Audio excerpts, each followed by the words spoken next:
L'aire d'un trapèze.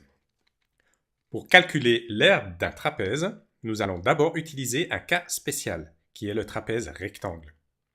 Ensuite, nous allons appliquer les mêmes méthodes pour le trapèze quelconque. Tous les trapèzes ont deux côtés parallèles que je nommerai la grande base B1 et la petite base B2. Pour calculer l'aire de ce trapèze rectangle, je peux ajouter un trapèze de même taille et de même forme, le tourner et le poser à côté du premier. Cela me donne un rectangle qui est composé de ces deux trapèzes. La base du rectangle correspond à la grande base plus la petite base du trapèze. L'aire de ce rectangle sera donnée en calculant la base du rectangle fois la hauteur, ce qui me donne, pour l'aire du rectangle, entre parenthèses, grande base plus petite base du trapèze, parenthèse fermée, fois la hauteur. Étant donné que le rectangle est composé de deux trapèzes identiques, je peux calculer l'aire de un trapèze en prenant l'aire du rectangle divisé par 2.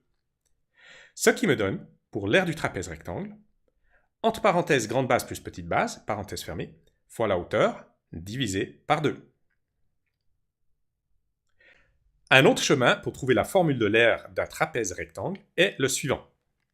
La longueur moyenne des deux bases s'appelle le segment moyen, que j'appellerai M. Il se trouve au milieu entre la grande base et la petite base et est parallèle aux deux bases. Je calcule la longueur du segment moyen, qui correspond à la moyenne de la longueur des deux bases, en prenant, entre parenthèses, grande base plus petite base, parenthèse fermée, divisé par 2. Je peux transformer ce trapèze rectangle en un rectangle avec une coupe perpendiculaire au bout du segment moyen. J'enlève le triangle coupé, le retourne et le pose au-dessus pour former un rectangle. La longueur du rectangle correspond au segment moyen et la largeur du rectangle correspond à la hauteur du trapèze.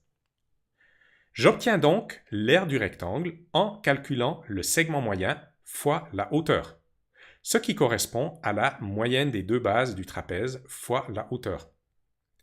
Étant donné que l'aire du trapèze est égale à l'aire du rectangle, j'obtiens pour l'aire du trapèze rectangle, entre parenthèses grande base plus petite base, parenthèse fermée, divisé par 2, fois la hauteur.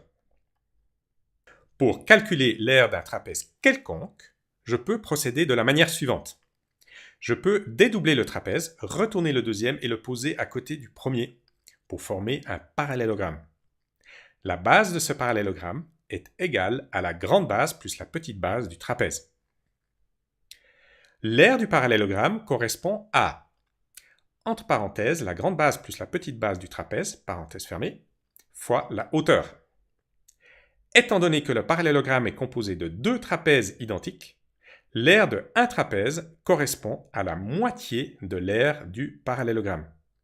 Ce qui me donne, pour l'aire du trapèze, entre parenthèses grande base plus petite base, parenthèse fermée, fois la hauteur, divisé par 2.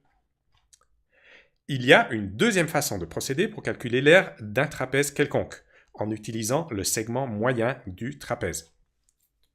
Je peux transformer le trapèze en un rectangle de même aire avec une coupe perpendiculaire aux deux bouts du segment moyen.